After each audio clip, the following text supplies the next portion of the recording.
Entonces caigo en lo que se llama insuficiencia renal terminal. Y entonces necesito sustitutos renales, que son dos, o diálisis o trasplante renal. Y yo sabía que venía. Yo había visto, yo había atendido pacientes con estas molestias. Entonces uno tiene que sacar todas las armas que ha acumulado en el camino para ser resiliente.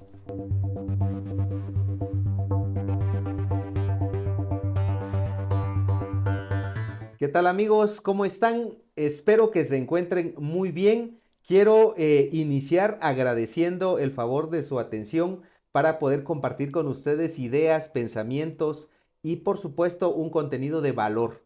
Quiero comenzar hoy regalando una frase, subrayando una frase que esta semana precisamente fue el centro de mi columna de opinión y me refiero a Robin Sharma, el autor del Club de las 5 de la mañana, cuando dice que todo lo que hacemos, oigan esto, todo lo que hacemos, trabajo, deporte, entretenimiento, relaciones, todo, podemos elevarlo a la categoría de arte. ¿Qué significa esto? Que lo tenemos que hacer de una manera admirable, de una manera que llame la atención. Así que creo que todos estamos llamados a hacer las cosas de una manera especial y elevarlo, como dice este autor, a la categoría de arte. Bienvenidos, gracias por estar con nosotros en este episodio de entrevista y poder compartir con ustedes perfiles interesantes con criterios, con experiencias y sobre todo con vivencias que nos pueden ayudar a caminar de mejor manera. Así que tengo un gran gusto de presentarles a ustedes a un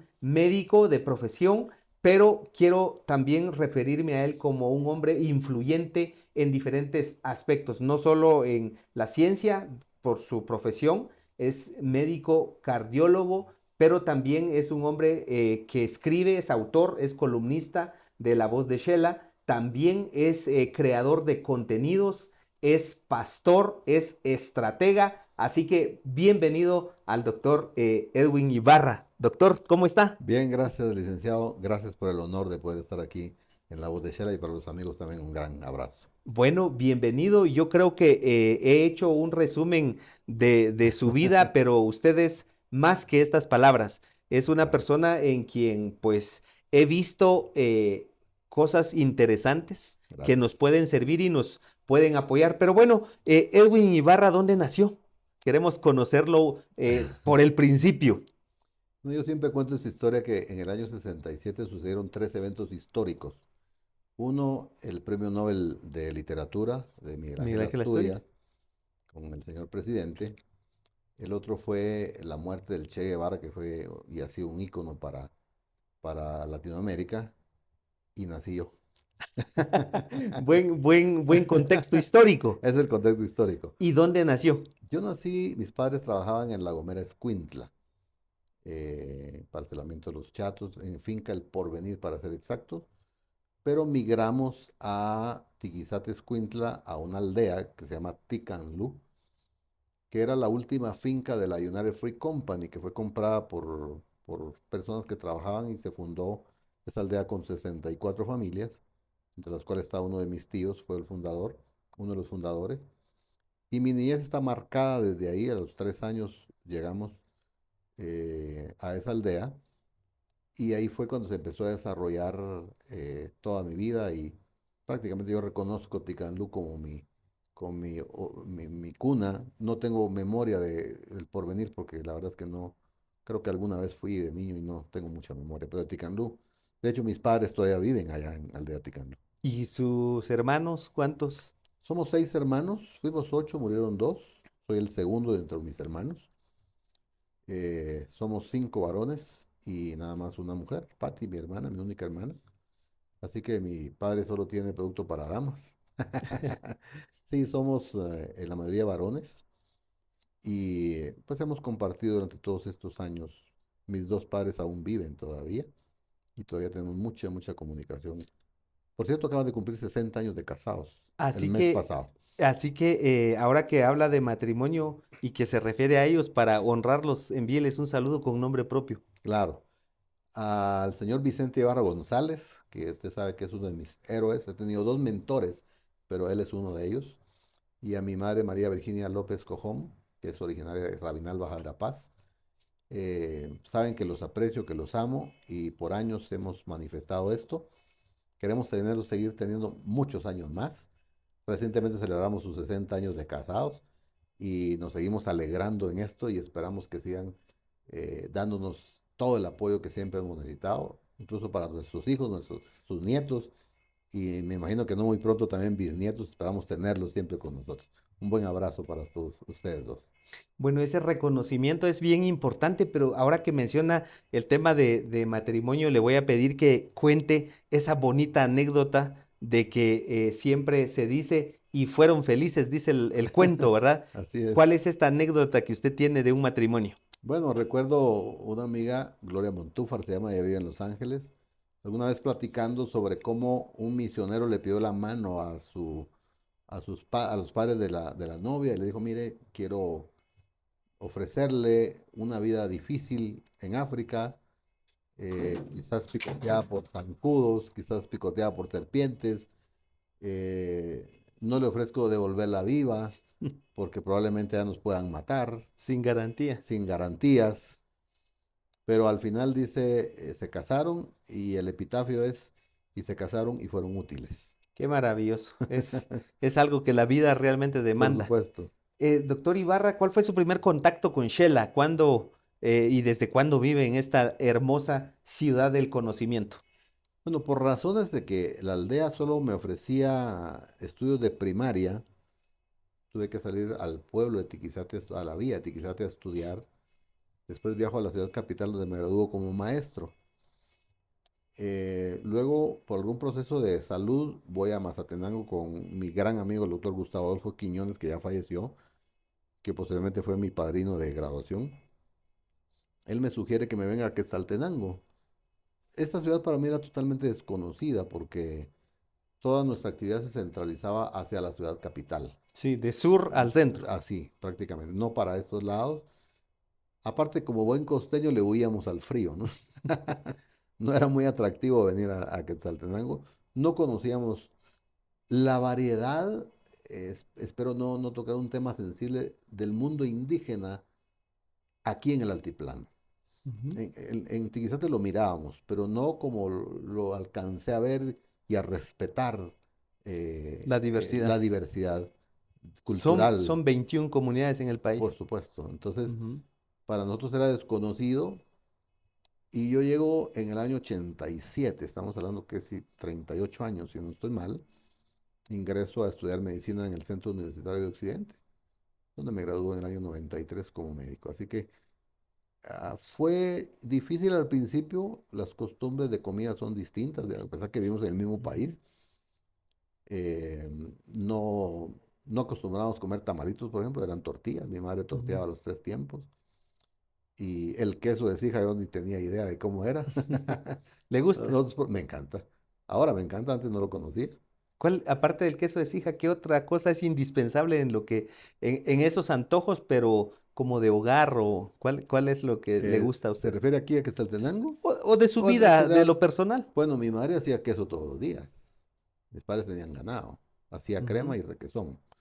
Y tortillas recién salidas del comal. Así ujú. que era una vida de campo muy linda. Excepcional. Yo siempre cuento la historia de que donde yo crecí habían como unos 15 árboles frutales alrededor.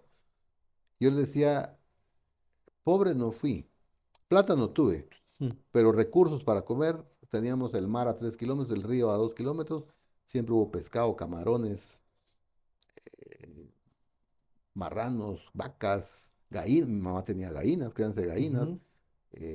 Huevitos huevos, criollos. criollos, el queso, en fin, era todo un festín que todavía sigo extrañando madre. Cuando venga, por favor, venga a cocinar el pepián que hace.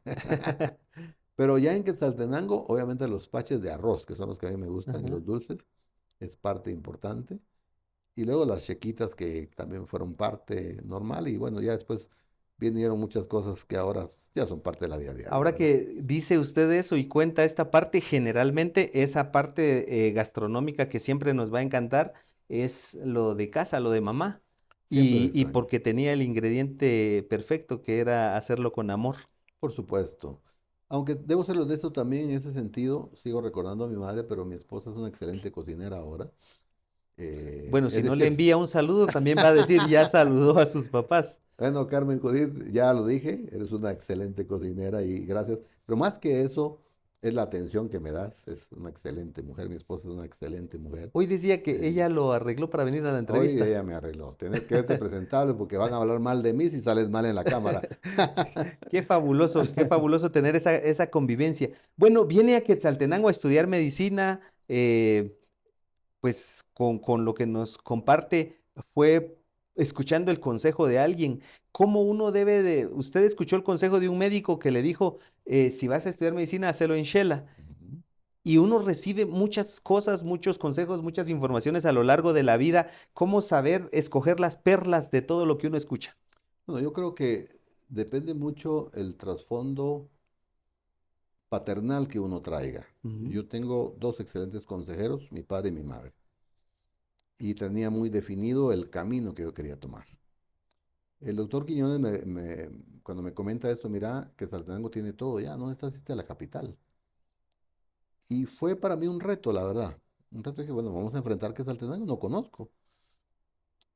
Y yo creo que yo siempre le llamo a esto las conexiones divinas. Yo he promulgado siempre que Dios siempre conecta a la gente, que a veces no estemos nosotros en disposición de escuchar o estamos distraídos, que creo que es donde cometemos errores y debo confesar que yo he cometido muchos por no escuchar ujú. ese tipo de consejos. Pero el consejo de Gustavo Quiñones para mí fue determinante.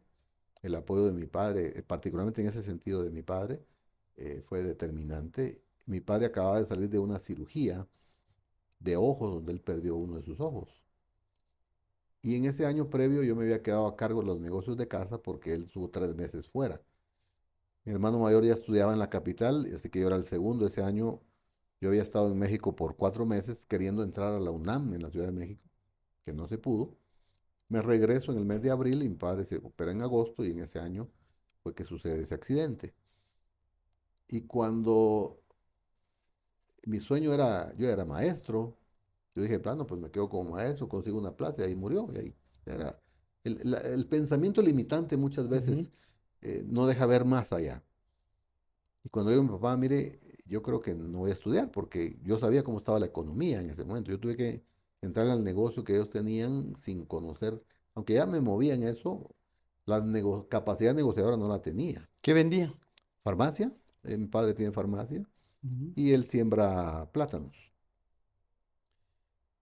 Entonces él me dice una frase y me dice, su trabajo es estudiar, el mío es la economía. Usted hágase cargo de lo que tiene que Ujú. hacer y yo me voy a hacer cargo de lo que tengo que hacer. Entonces, cuando yo vengo aquí al Centro Universitario de Occidente, vengo con esa convicción. Yo recordaba a mi padre cada vez que me enfrentaba a un examen, cada vez que tenía que estudiar, al punto que pues nunca perdí ningún curso en toda la carrera y me gradué en el tiempo reglamentario. Tenía muy claro a qué venía. ¿Y cómo encontrar esa claridad, principalmente porque está hablando de una edad de joven, 18 años, 18 años? llegué a ¿Cómo los 18 encontrar años. y ayudar a los jóvenes a encontrar claridad oportunamente? Porque muchas personas pueden ir a darse una vuelta, pérdida de tiempo, de recursos, Ujú. buscando esa claridad y finalmente encuentran esa claridad. Hay quienes de repente no, pero muchos terminan encontrando esa claridad. Pero para ahorrarse eso, ¿Con quién se relaciona? ¿con quién? Yo creo que ese es determinante. Ajá. ¿Con quién uno se relaciona? Yo conocí al pastor Efraín Abrar, que ahora ya descansa en los brazos del Señor, y él ha sido mi segundo mentor de vida. Ujú. Y ¿Dónde como lo conoció? en ¿Ya Iglesia acá? Betania, sí, ¿Ya ya. acá en Bueno, Quetzaltenango? lo conocí allá por las prédicas en radio, pero obviamente cuando yo vengo acá, termino congregándome ahí. Desde ese año hasta el día de hoy sigo ahí. Y aunque él hacía mentoría en las prédicas, tuve la oportunidad de estar muy cerca con pláticas personales ya hace muchos años. Desayunábamos a veces los domingos ahí a la par de él y yo siempre tenía un par de preguntas así determinantes de vida Ujú. y yo siempre honraré su vida hasta morir porque creo que él fue uno de los que aquí en Quetzaltenango, debe recordar usted que esa época los teléfonos celulares no existían todavía. Yo no tenía cómo comunicarme con mis padres. Era la convicción que traía de ellos, más lo que fui agarrando acá con todos los que me relacionaba. La confianza de estar lejos sin Por su- comunicación. de hecho, entonces, cuando me empiezo a relacionar en este mundo, empiezo a conocer gente, siempre me relacioné mucho con gente más adulta que yo. Creo que eso determina mucho. Y entonces los consejos se fueron afianzando y cuando no atendí esos consejos, dicho en buen chapín, me fue de la patada en algunas Ujú. cosas, ¿no? Porque Sí. obviamente uno sigue cometiendo errores en la vida, ¿no? Por eso a él lo sigo extrañando mucho porque me hace falta otro mentor de esa calidad que yo tuve con él, ¿no? Usted es actualmente pues un mentor de muchas personas, pero ¿cómo identificar a un mentor? ¿Cómo empezar a tener a un mentor? Yo he escuchado de personas que dicen, no tengo la suerte de tener un mentor, no ha buscado un mentor. Yo creo que hay que ver la vida personal, hay que ver la vida y hay que ver frutos. La palabra de Dios dice, por sus frutos los conoceréis. Y entonces, creo que uno debe hacer como tal vez no se oiga muy bien lo que voy a decir, una investigación de mercado, llamémosle, hablando en Ujú, términos mercadológicos, y escuchar los pensamientos de las personas. ¿A quién me asomo más? Si yo quiero oír un pensamiento financiero, pues busco a alguien que domine ese tema. ujú, Si yo quiero buscar a alguien que me hable sobre deportes, si me interesa el deporte particularmente en algo, yo busco una persona. O ahora tenemos muchos tutoriales también, porque eso hay que también sí, la vida considerar. digital Por ejemplo, yo me pude certificar con John Madwell de coach. de coach. Yo tomé la certificación el año 2020, que vale en plena pandemia.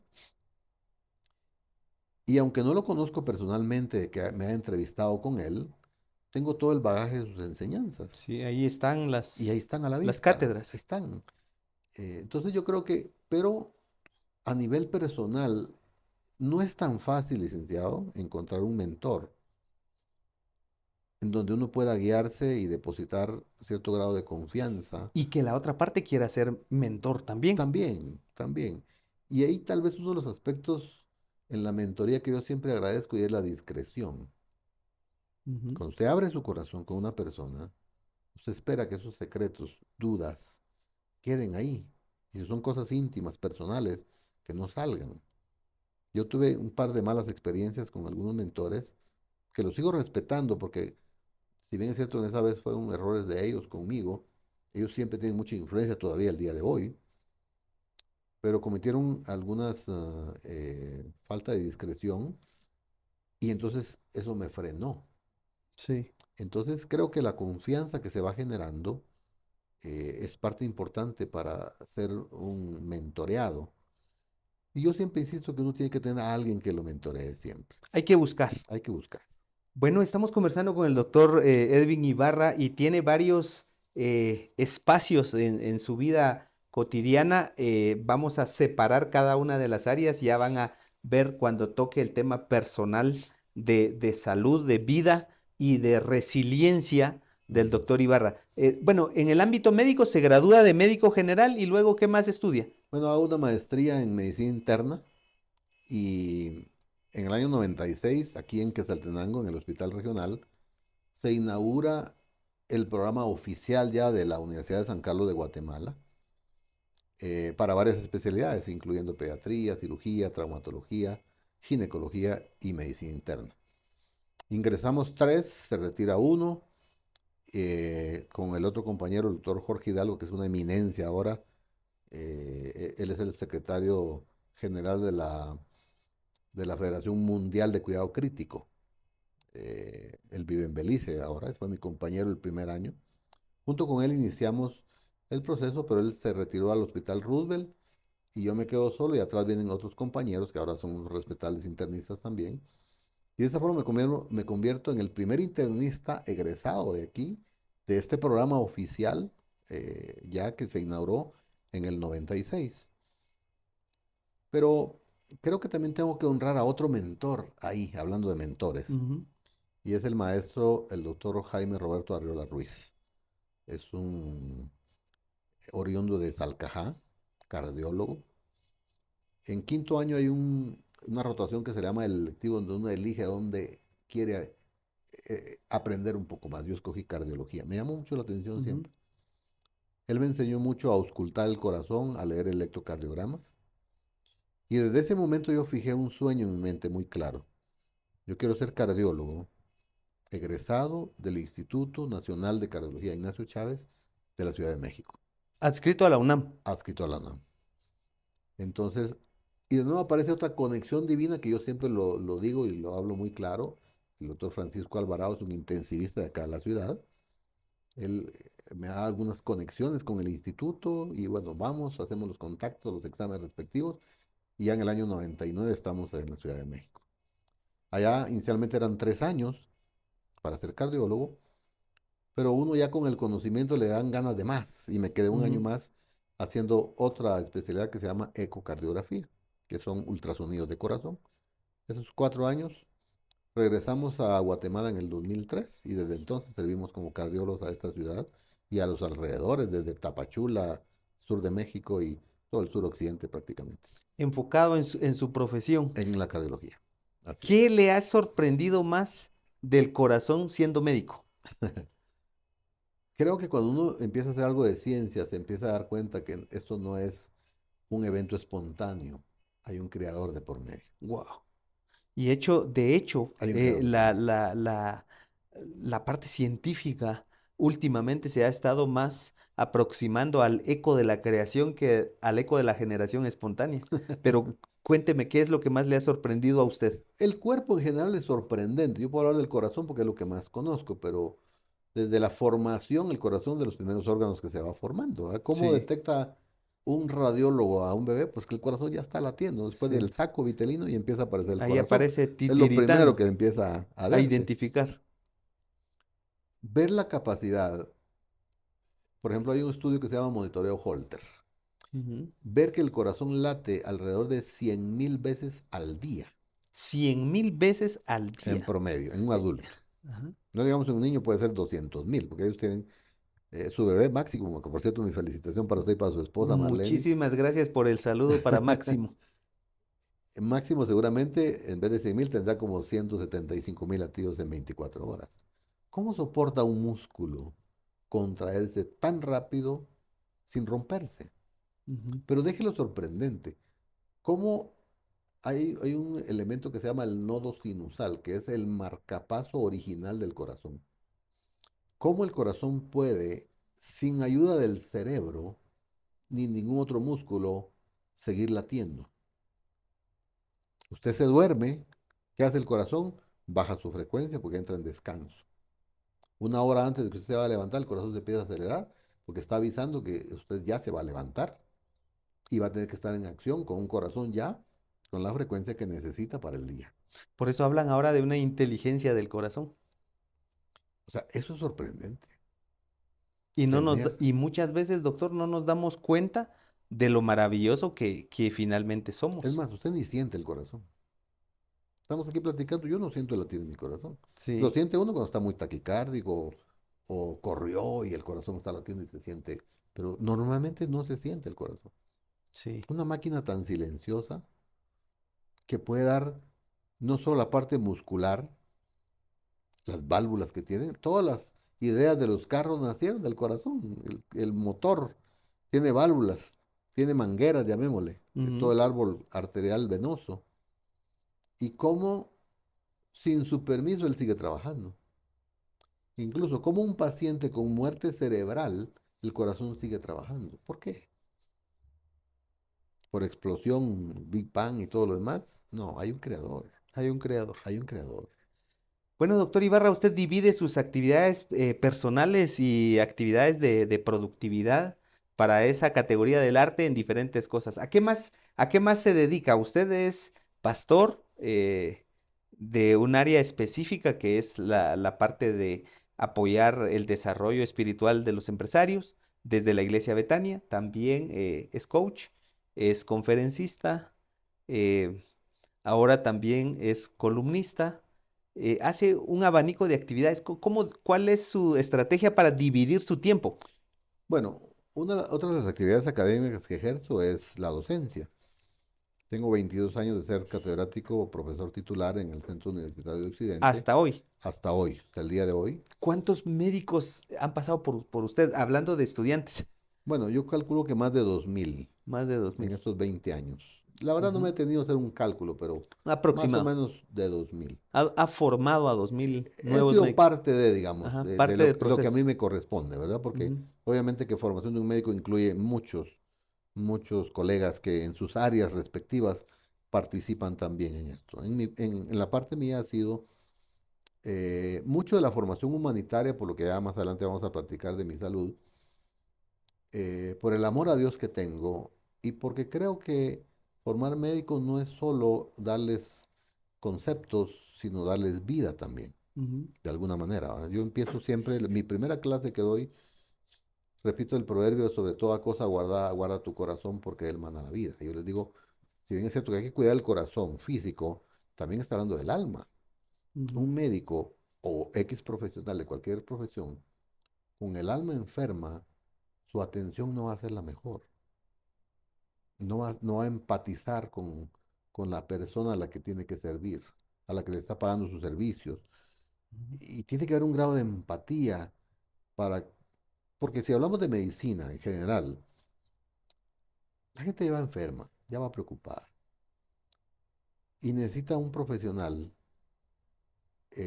en el caso de la salud o en el caso de cualquier otro problema, que tenga la empatía suficiente para escuchar.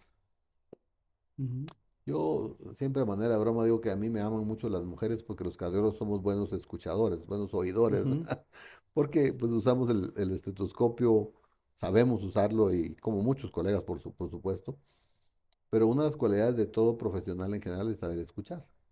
Creo que es parte de lo que transmitimos en eso. Es que la docencia ha sido parte importante. eh, Otro de los emprendimientos que hemos tenido, tenemos una plataforma de cursos virtuales de electrocardiografía que pues los extendemos a toda Latinoamérica, donde hay estudiantes que se benefician también, obviamente tiene un costo de aprender lo que es el arte de la electrocardiografía básica y avanzada, en, haciéndolo de manera práctica, poniéndome en el lugar, lo que a mí me costó aprender, pues ujú. he tratado de hacerlo lo más sencillo, ¿no? Esa parte profesional me encanta, ¿no? La parte de docencia. Bueno, ahora que encuentro la oportunidad de conversar con un eh, cardiólogo, pero también conocedor de otros ámbitos del conocimiento, como es la parte espiritual, eh, está el corazón, dónde está alojada el alma y dónde está el espíritu. Esas siempre son cosas complejas. Pero El apóstol su Pablo explicación básica, ¿cuál podría ser? son los pensamientos. El alma son los pensamientos, los sentimientos y las emociones. Que lo sentimos en el corazón porque es donde las mariposas se sienten aquí, ¿va? Ujú, Uno se alegra, el corazón se acelera. Hay un concepto muy conocido en nuestro medio que es que barriga llena, corazón contento, ¿no? Se comió, se siente satisfecho, le gustó la comida y el corazón se acelera. Obviamente hay un proceso biológico, está ejerciendo el proceso de descomposición de los alimentos, la digestión. Pero cuando la Biblia habla mucho sobre el alma y el espíritu, en realidad, algunos autores teológicos dicen que el espíritu está en esta zona. Es donde uno siente a veces el dolor cuando pasa alguna situación. Pero yo enfatizo mucho que está alojado en los pensamientos, emociones y la voluntad del ser humano, que es donde se decía, cuando la Biblia habla, cuida tu corazón, no está refiriendo a este órgano, sino cuida tu calidad de pensamiento, ujú. porque si lo vemos, por ejemplo, en las emociones, hay un libro que se llama, que me encanta, Las emociones que matan, que por cierto hay tres emociones ya documentadas que pueden llevar a un paciente a un infarto. Una de ellas ¿Cuáles es son? el estrés, la ira o el enojo y la depresión. Hay Esas, que tirar esos esas sentimientos. tres emociones directamente relacionadas con eso. 40% de los pacientes que se han infartado estaban enojados en el momento de infartarse. Wow. Y si le sirve un dato a los futboleros de Quetzaltenango, A los superchivos. a los superchivos, en Alemania en el 2006, cuando fue el campeonato mundial en Alemania, y jugaba Alemania, el número de infartos se incrementaba cuando jugaba Alemania. Perdiera o ganara. tengo como unos 5 o 6 pacientes acá, super chivos, que cuando pierde Shela, paran conmigo. Ahora creo que ya están mejor porque ya no llegaron, Bueno, en el último no partido no llegaron, tanto, ¿no? ¿verdad? Pero, Ajá. ajá. Pero y obviamente que a la par de eso vienen el resentimiento, que la Biblia dice que seca los huesos, ¿verdad? Ujú. Tanto así que Proverbios dice que el corazón alegre hermosea el rostro. Sí, O sea, la cirugía plástica embellece físicamente, pero la gracia que da una sonrisa de un corazón contento se siente aunque usted tenga las sí, patitas de que hemos hablado sí. de gallo y todo lo demás que hay, va todos los animales de eso. Pero es la libertad de disfrutar, estar libre de ese tipo de cosas y es cuando la inteligencia emocional debe ser aplicada en la vida diaria, ¿verdad? Doctor, qué interesante lo que nos está platicando porque está haciendo un contexto que finalmente resulta siendo un preámbulo para lo que voy a conversar con usted y lo vamos a platicar con mucho respeto, Ajá. con prudencia, cautela, el tema de su salud, Ok, cómo siendo médico empieza a tener una falla en uno de los órganos vitales para que nos cuente esta historia. claro, con todo gusto. No me da ninguna pena, al contrario, creo que sirve de inspiración para muchas personas, para muchos pacientes, para muchos colegas. Año 95 yo estoy trabajando en la ciudad capital en un hospital privado y me detectan un problema por lo cual me tienen que intervenir. Me pasan a sala de operaciones, de pronto encuentran que la presión está alta.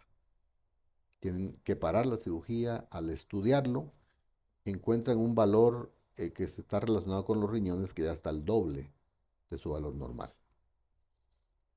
Termino en una biopsia renal donde detectan un problema de tipo inmunológico, el cual no hay una causa específica, sino que su propio cuerpo está peleando contra su propio cuerpo. Ujú. En este caso, Muy bien an- explicado para sí, los que no somos sí, sí, médicos. sí. Es decir, ya lo ponemos en el lado médico, hay anticuerpos, en este caso contra los riñones, una enfermedad sistémica.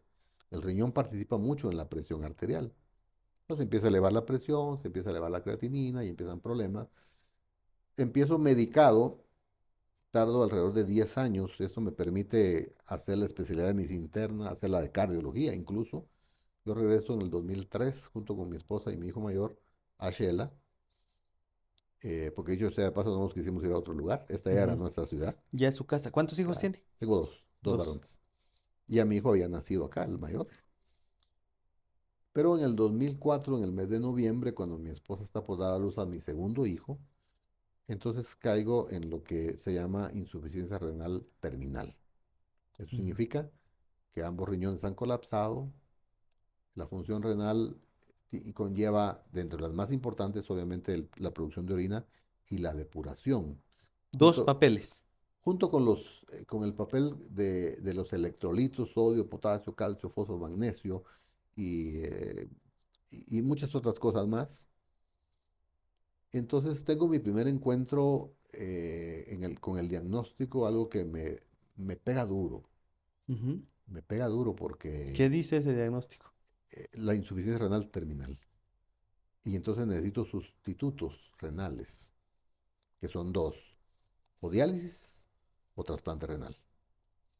Obviamente casi a nadie lo llevan a un trasplante de emergencia. Hay que resolver primero con la diálisis peritoneal, que es en el abdomen, o hemodiálisis, que son los dos sistemas que se usan, para depurar la sangre, porque prácticamente la sangre está contaminada, tiene toxinas que normalmente el riñón saca. Ujú. Una capacidad, volvemos de nuevo a lo admirable del Ajá. cuerpo, ¿no? Todo lo que uno mete al cuerpo por la boca, o sea, lo que bebe o lo que come, o las drogas o medicamentos, todo, es depurado principalmente por el riñón y por el hígado. Hay otros sistemas, pero fundamentalmente. Ujú. Entonces hay ciertos medicamentos que ya no se pueden usar porque el riñón ya no depura.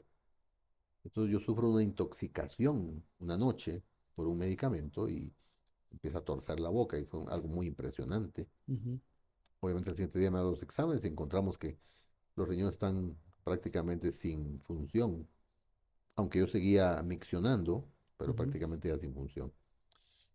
Entonces, soy trasladado al Instituto Guatemalteco de Seguridad Social, a la escuela siempre les agradezco. pero yo siento que todos los hospitales públicos en general son una escuela para uno de paciente, Ujú. por el ámbito, la cantidad de pacientes, ámbitos a los que uno no está acostumbrado, más de médico, uno está acostumbrado a A ejercer, resolver. a Ajá. resolver, bata blanca. No, ahora tengo la bata de un paciente. Para mí era, y permítanme expresar de esta forma, era humillante eso.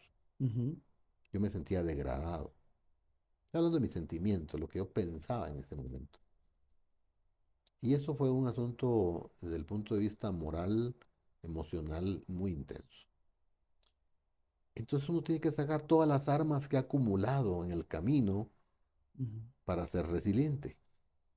Entonces vienen los consejos de mi padre, yo recibo la noticia y mi hermano me dice, ¿de qué se preocupa? Yo le voy a donar. Yo nunca le pedí a mis hermanos que me donaran. Ellos se ofrecieron. Y bueno, la primera experiencia de edad peritoneal para mí fue el primer procedimiento quirúrgico que he tenido. Déjame contarle que he tenido alrededor de 15 cirugías hasta el día de hoy. Ah, sí, ha tenido varias Después, sí, por todas las después. complicaciones que esto ha Ajá. generado y hasta hoy, pero esa fue la primera cirugía. Para mí fue impactante eso. Empiezo a... Y mi bebé está por nacer. Mi segundo hijo, Marcos, Ujú, está por nacer.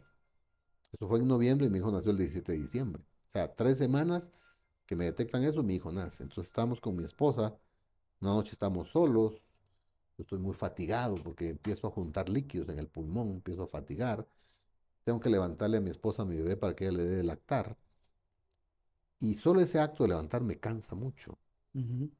Y pues obviamente pedimos ayuda, uno de mis cuñados ha sido una mano derecha conmigo en ese sentido, mis hermanos también y toda la familia de mi esposa y mi familia empezamos a dar vueltas y bueno, finalmente en mayo, 11 de mayo del 2005, se realiza el primer trasplante. Antes de ese primer trasplante, de por sí el proceso mm, difícil, pero ¿qué fue lo más difícil? ¿Cuál fue el momento más oscuro en este proceso? El diagnóstico, Ajá. porque yo daba clases y yo sabía que venía. Yo había visto, yo había atendido pacientes con estas molestias en mi práctica de residente de medicina interna. Yo había ayudado a dializar, había colocado catéteres. Yo sabía Ujú. lo que había que hacer en ese momento. Sí, porque muchos llegan en blanco a explorar y a enfrentar el proceso, pero lo conocía. A veces es mejor. Ajá, exacto. No sé, Desconocer en algún momento en es algún mejor. momento dado, pero yo conocía el pronóstico. Y el contexto familiar y todo. Y esa gran oportunidad de vida llega a través de la donación de De un un órgano, riñón de su hermano. de mi hermano, de mi tercer hermano, el que se sigue de mí.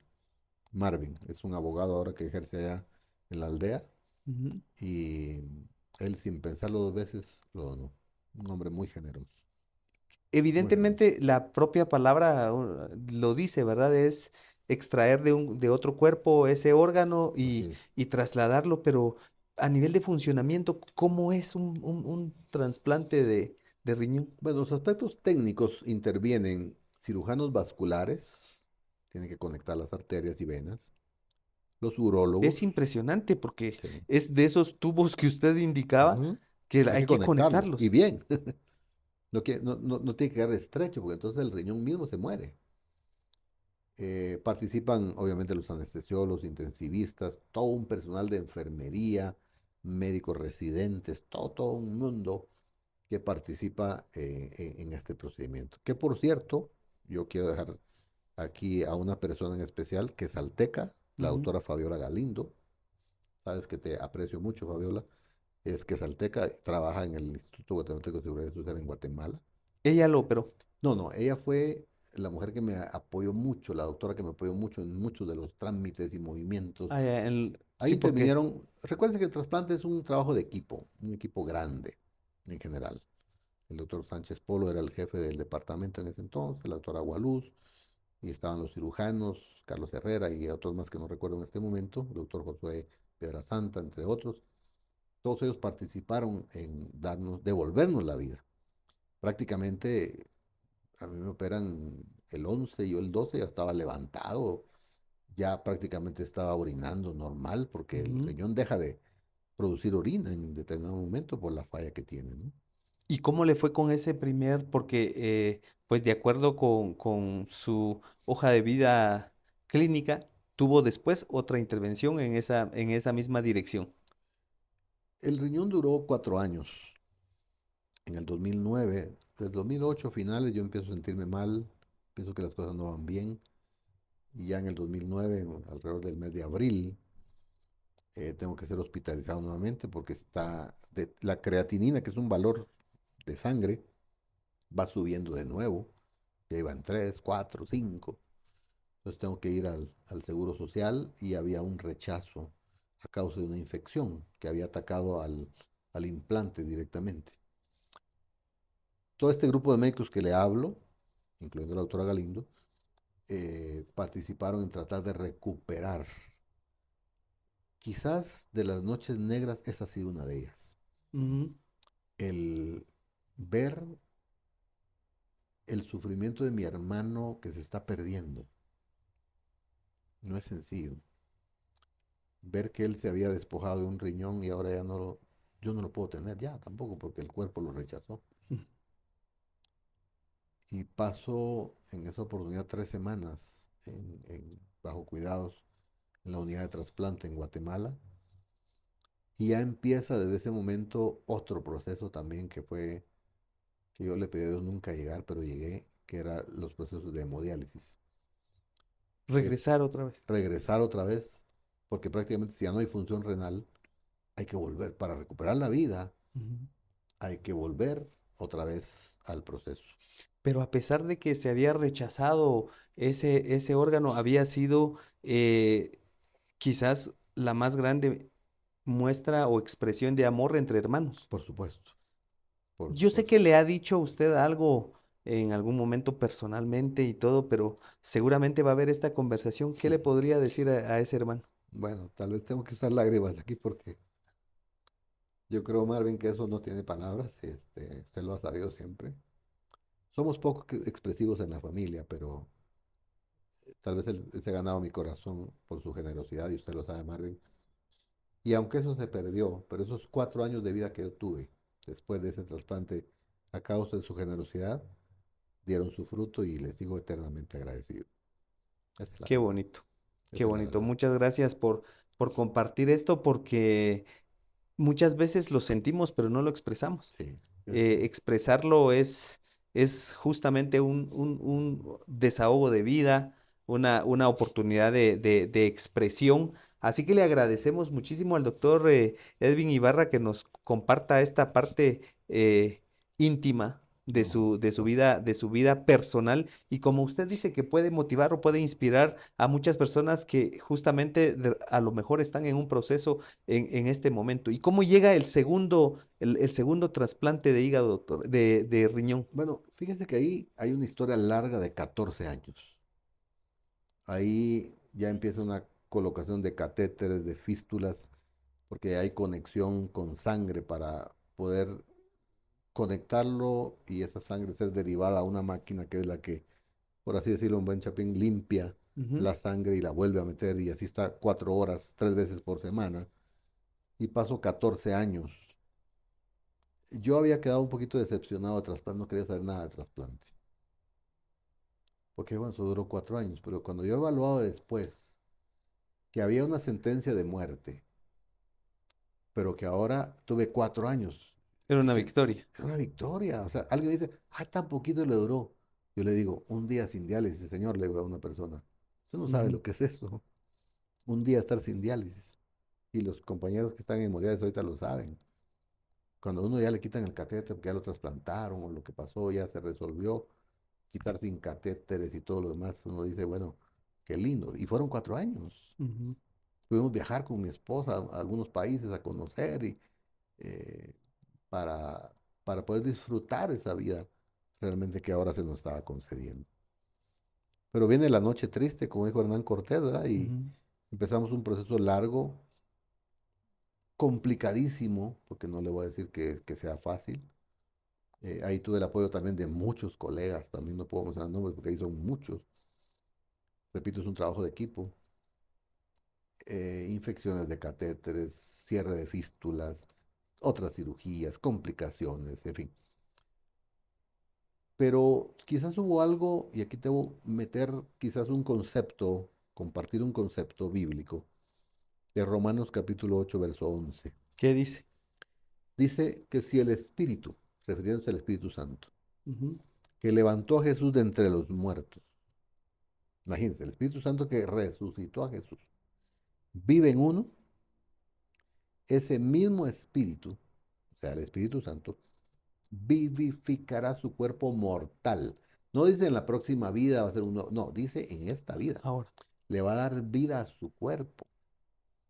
Yo salía de hemodiálisis, descansaba en mi auto 15 minutos, refaccionaba algo y a trabajar. Nunca dejé de trabajar.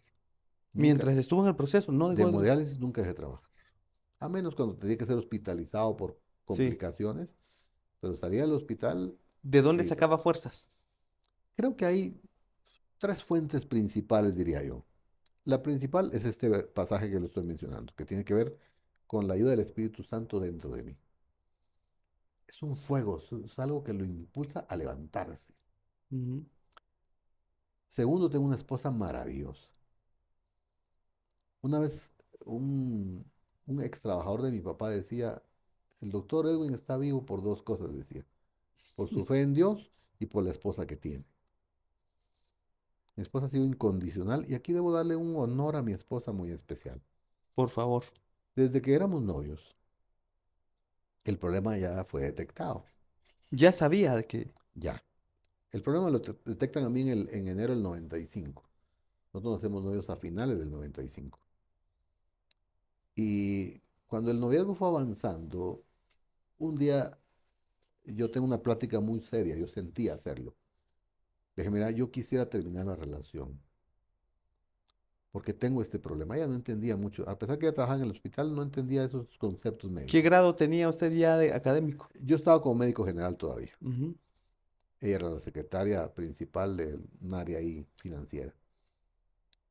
Le digo, mira, no te quiero exponer, te amo mucho, pero no te quiero exponer a todo lo que viene. Así que yo prefiero que terminemos. Y ella me dice, no, ¿por qué? Lo que haya que enfrentar, lo vamos a enfrentar juntos. Aceptó el reto. Acepto el reto. ¿Cuánto tiempo llevan juntos? 28 años cumplimos ahorita este año. Y todo un mundo alrededor, algunos colegas, algunas enfermeras, otros compañeros de ella, le dijeron, te vas a quedar viuda muy joven. El doctor se va a morir muy joven. Y sin embargo ella siguió creyendo, no, eso no va a ser así.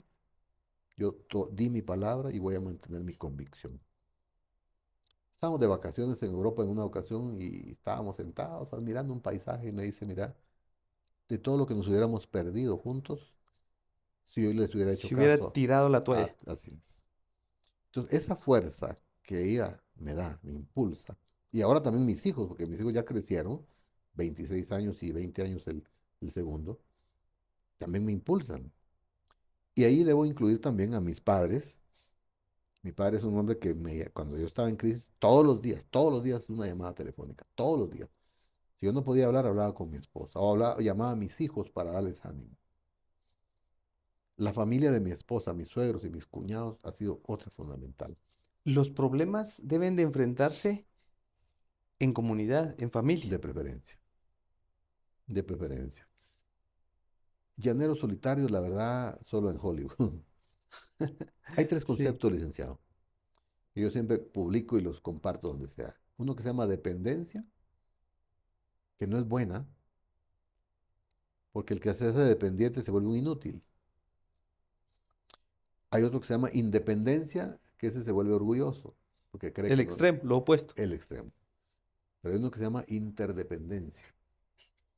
Usted tiene algo que yo no tengo. Yo no tengo un medio de comunicación como este. Yo me muevo en las redes sociales, pero no tengo este medio de comunicación. Usted sí. Y hoy yo vengo Bueno, de la comunidad. y yo vengo de alguna manera, y perdón si puedo usar esta palabra, estoy aprovechándome de lo que usted hizo. Es para esto. Pero yo tengo algo que usted no tiene. Ujú. Yo soy cardiólogo o Exacto. tengo otras cosas. Y el camarógrafo tiene otra cosa, el que nos está viendo tiene otras cosas que yo no tengo. Entonces, la comunidad debe ser interdependiente, pero las relaciones hay que fortalecerlas en el camino. Por eso hay que ser buenas personas, le iba a decir de alguna justamente, manera. Por para eso, que precisamente esas interrelaciones coincidan y sean por eso beneficiosas. Pablo dice, ¿verdad? No se cansen de hacer el bien, porque a su tiempo segaremos si no nos cansamos. Hay gente que nos va a decepcionar en el camino. Ujú. Yo le digo a mi hijo, Marcos, se le quedó mucho la figura. Mira, mi hijo, la vida es como un tren. Tú vas en el tren. De repente en la estación uno te acompañan 10 estaciones, pero tal vez ese ya te está haciendo, poniéndole freno al tren o quiere descarrilar tu tren. Ese hay que bajarlo. Y adelante se va a subir otro que te va a ayudar, pero que también tú vas a ser de bendición para él o para ella. Entonces Dios va poniendo gente en el camino que va colaborando con uno en diversas situaciones de la vida. ¿Qué le toca a uno? Estar expectantes de ver a quién puedo servir. Ujú. Porque en el camino se devuelve siempre los favores. Lo que la gente le llama el karma, en la Biblia se llama siembra y cosecha. Usted siembra algo y lo va a cosechar de alguna manera. No nos cansemos de hacer el bien entonces. ¿Cómo llega el momento donde usted se relaciona más con la parte del servicio también, en la parte de ser pastor? ¿Y cómo se convierte en pastor? Es una historia muy interesante porque justamente el 2009, cuando fue el rechazo, yo estaba encerrado. Ni siquiera mi esposa podía entrar a verme porque estaban prohibidas las visitas porque obviamente el riesgo infeccioso era muy alto. Entonces llamé a mi mentor de Shela, el pastor Efraín. Yo pedí que lo dejaran entrar. Él iba de viaje, hizo un espacio, unos 15 minutos llegó a orar por mí, a darme palabras de ánimo, pero me dijo algo muy importante. Doctor, tiene que levantarse de esta cama, porque usted va a ser el pastor de la red de empresarios y profesionales de Iglesia Betania. El llamado llega estando en la cama, ¿no? O Ujú. sea, yo puedo haber dicho, "Ah, este llamado ahorita, yo quiero salir de esto y largarme de aquí, ¿me entiende?" Pero Dios actúa de formas bien curiosas. Dios no llama a la gente desocupada, sino a la que está en el camino. Y Dios llama a gente que es procesada, Dios no llama a desocupados y llama a los que va a procesar, a a... los que llama los va a procesar. No llama a los preparados, prepara a los que llama. No llama a los preparados, prepara a los que llama. La escuela de esas 3 semanas en el IX para mí fue determinante. Yo no cambiaría esas 3 noches donde yo pasé un sufrimiento porque tuve un encuentro con Dios muy, muy personal, personal. ¿Lo puede contar? Sí, esa noche que yo entro, me colocan el catéter, llevaba un proceso que se llama acidosis metabólica. Yo sentía que me estaba muriendo. Tanto así que le dije al Señor, llévame, llévame, porque esto está muy... Dios habla de distintas formas. Conmigo lo hace siempre en los sentires. Cuando habla del espíritu uno lo Ujú. siente. Y por eso le digo que una ubicación geográfica, anatómica como tal, no le puedo expresar, pero sentí la sensación tan fuerte que yo ya la conocía, porque desde muchos años antes Dios me venía hablando de esa forma. Y Dios hace una pregunta en mi mente y dice, Edwin, soy bueno para ti En esa condición. en esa condición. La respuesta puede parecer como muy lógica, No, la o muy pregunta, natural. no, yo diría que la pregunta puede ser muy sarcástica cuando usted está en un proceso de enfermedad terrible a punto de morirse y Dios todavía pregunta, ¿soy bueno para ti? Y ahorita le explico por qué ese pensamiento. Y yo me quedo callado como 10 minutos rumiando la pregunta Ujú. y entonces yo respondo con mi voz, porque ahí sí respondí con mi voz, sí, Señor, tú eres bueno. Y viene el segundo penal y dice, entonces dímelo, dime que soy bueno para ti. Y yo repito, Señor, tú eres bueno. Y después aparece un versículo que dice, regocíjate la estéril que no puede dar a luz, porque más son los hijos de la desamparada que de la casada. Y si vemos el contexto de ese versículo, es que para una mujer no poder tener hijos era una maldición. Pero Dios le está diciendo a la estéril no que se goce. La palabra regocijo significa un triple gozo. Ujú. Y yo entendí después, y aquí va la explicación, de que Dios quería decirme, yo no soy el causante de tu enfermedad.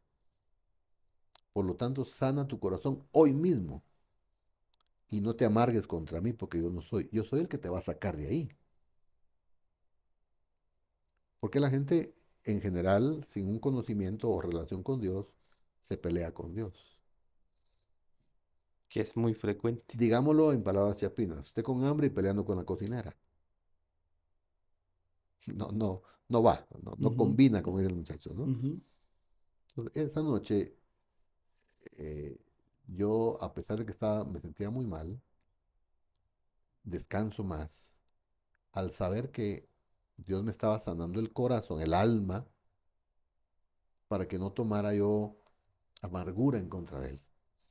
Porque si yo, además de estar con el proceso de enfermedad aguda en ese momento, también me amargaba, entonces caía en una espiral para hundirme en el fango ujú. de nunca salir.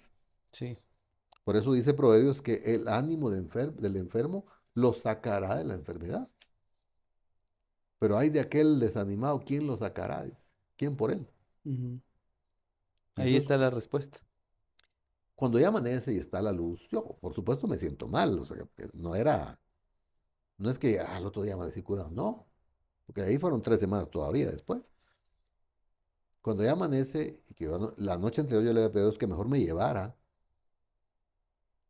Ya cuando eso pasa, yo le digo, Señor, anoche solo estaba bromeando, ¿viste? No me lleves. Tengo esposa joven y tengo hijos pequeños, 12 años y 6 años. Ellos necesitan un padre y un esposo. No se pueden quedar solos. Y obviamente que después vino todo un proceso de las hemodiálisis. Y esa parte a mí me ha marcado mucho hasta el día de hoy en mi fe, en mi confianza en Dios. Entonces ahí empieza todo un proceso de preparación para el pastorado. Ujú. Yo conocía el ámbito profesional porque es en el que me desenvuelvo, pero el ámbito empresarial es totalmente distinto. El profesional trabaja solo, en general. Yo soy cardiólogo, necesito una secretaria que me apoye y ya, no necesito más. Un empresario necesita todo un equipo de trabajo, Comunidad. de comunidad. Entonces tengo que empezar a aprender. Y ahí yo honro mucho la vida del licenciado Jorge García, el presidente de la Cámara de Comercio. Hemos tenido conversaciones largas con él por varios años. Él ha sido otro mentor para mí en esa área. Me invita mucho a la Cámara de Comercio, acompañamos y algunas veces participamos. Y empezó todo un proceso de preparación.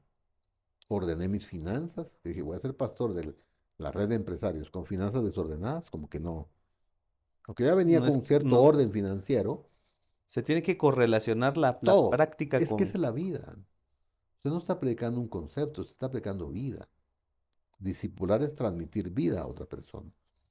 Entonces de ahí nacen y de ahí pues y empiezo a tener discípulos, que ahora pues ya tengo bastantes discípulos, no solo en este ámbito, sino que ahora decidimos fundar el proyecto El Discipulado Empresarial 2020, que incluso antes que fuera la pandemia, nosotros empezamos a transmitir desde el 2019, en enero del 2019. Y fue un boom porque empezamos a hablar de cosas distintas. Y yo siempre digo, yo no enseño a los empresarios a hacer plata porque ellos saben hacer plata. No, mi trabajo es hablar fundamentado en la palabra sobre criterios de carácter, de ética profesional, de no hacer las cosas distorsionadas, de pagar los impuestos que hay que pagar, de pagar lo que hay que pagar, en fin, de ser hombre de palabra, de ser hombre de familia.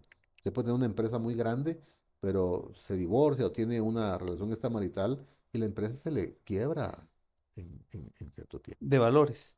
Valores, ¿va? Entonces hablamos de todas esas cosas para afianzar. Ahora tengo muchos colegas médicos, por mi influencia tengo mucha incidencia sobre muchos colegas, los cuales me escuchan, algunos no, pero un buen número sí me escuchan. Y muy pronto lo vamos a empezar a transmitir también de nuevo en vivo, porque decidimos después del otro trasplante parar un poquito y, y gracias a usted también por la oportunidad de poder escribir acá. que ahora plasmamos ahí en nuestra columna Discipulado Empresarial 2020, que de hecho el lema es hasta que tu visión sea perfecta. Que es para los expertos en los oftalmólogos, es Es la visión perfecta, precisamente la la visión 2020. perfecta. No nos referimos al año, No, sino a no, la no. claridad, a la Sí, para que claridad. se entienda esa parte, ¿no? Todo va conectado, la salud, la vida, y parte importante también es el tema propiamente de recuperarse en salud. Luego de este segundo trasplante, su vida empieza a tomar un giro muy positivo. Bueno, ahí hay una de milagros también, porque yo entro a un programa y ahí me voy al San Juan de Dios, que ahí hay otro grupo de colegas, a los Ujú. cuales no puedo mencionar porque también son Es muchos, grande. pero debo resaltar al doctor Toledo, a su hija, la doctora Michelle Toledo, a- al doctor García Galón, que ha sido el cirujano que me ha operado muchas veces, pero hay una quesalteca ahí, la doctora Ada Chávez también, que por cierto no sé si va a regresar aquí a Quesaltenango. Ella y todo el grupo de residentes y médicos nos apoyaron mucho. Eh, Soy beneficiario del amor de un desconocido. Fíjense cómo es Ujú. interesante. En el principio, en el El hermano. 2005, fue mi hermano. Mi hermana, por cierto, después cuando miraba mis crisis, ella nunca me había ofrecido, ni yo le había pedido tampoco, pero de su corazón nace donarme. Lamentablemente la compatibilidad ya no No, se no se da dio. porque todavía tenía yo anticuerpos de mi hermano, entonces iba a haber rechazo y no se pudo. Entro al programa cadavérico y de pronto eh, una persona que no sé más que es un varón de 41 años, no sé qué le pasó, pero generalmente son pacientes que por motoristas, un accidente de tránsito o un balazo en la cabeza, tienen muerte cerebral, pero decidieron donar sus órganos. Y yo estaba en el listado Espera. de espera y me llaman. La primera vez me llaman, no soy compatible, la segunda ya soy compatible y el 14 de junio del año 23, hace ya 18 meses, 19 meses ya en este mes, en donde me operan de nuevo y me colocan un segundo trasplante y es el que estoy disfrutando hasta el día de hoy. Y lo vemos óptimo, doctor. Eso es muestra de esa capacidad regenerativa que tiene el cuerpo Así es. por ser una pues estructura perfecta, pero también por tener la mano de milagro para que puedan llevarse a cabo las cosas. Aquí yo creo que uno tiene que honrar a Dios por esto, pero honrar a la ciencia médica. Muchas veces siempre criticamos a los hospitales públicos y se hace, pero los que hemos trabajado ahí, hemos visto el trabajo, la verdad es que el 95% de los pacientes se salvan. Es alto. Es alto, es alto. Aún con las condiciones, y aquí tenemos que meter a cuestiones políticas, que no es el tema, pero creo que hay que darle un reconocimiento. Y déjeme decirle, el programa de trasplante en el San Juan de Dios, incluso en el IX, muchas veces son regalados, son ad honorem. Van en horarios que no son, es más, algunos de ellos ni siquiera trabajan en el hospital, van a donar su tiempo. Y aquí yo quisiera hacer tal vez una reflexión para todos mis amigos que tienen un paciente con enfermedad renal crónica que está en diálisis.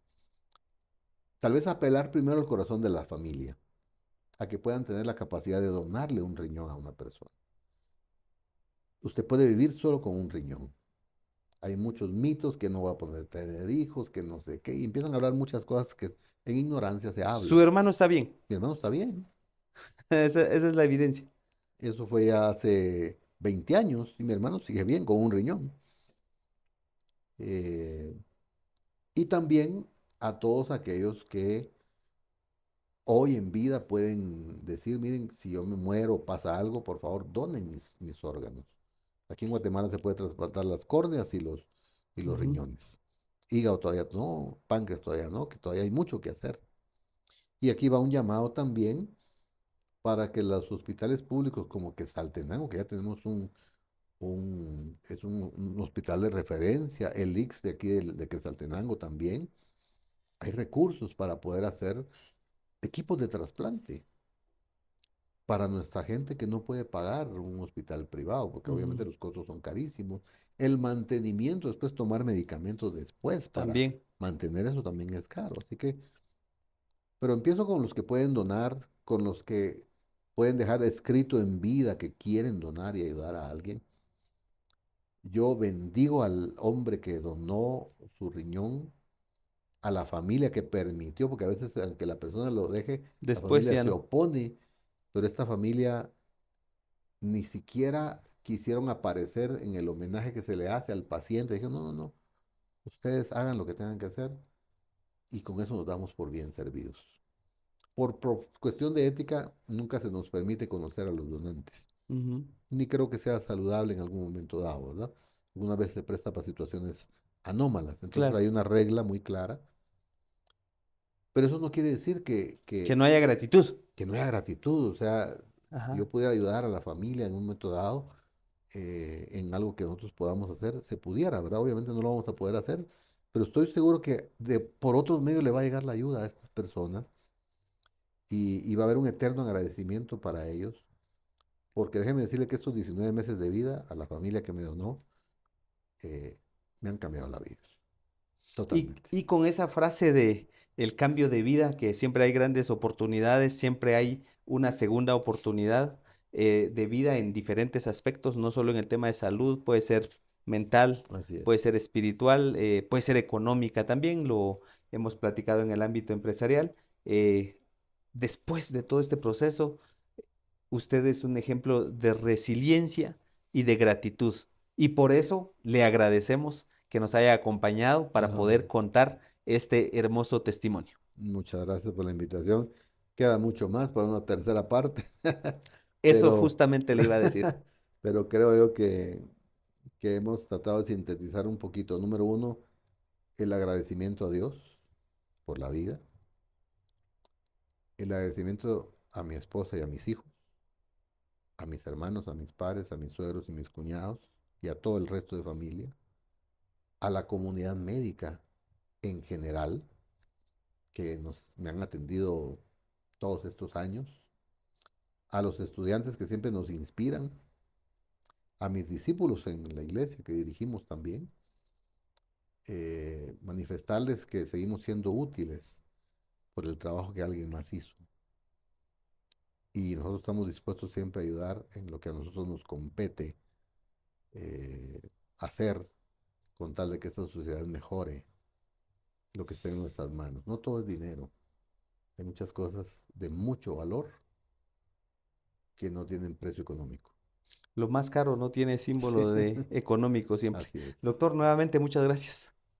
A sus órdenes aquí cuando podamos estar.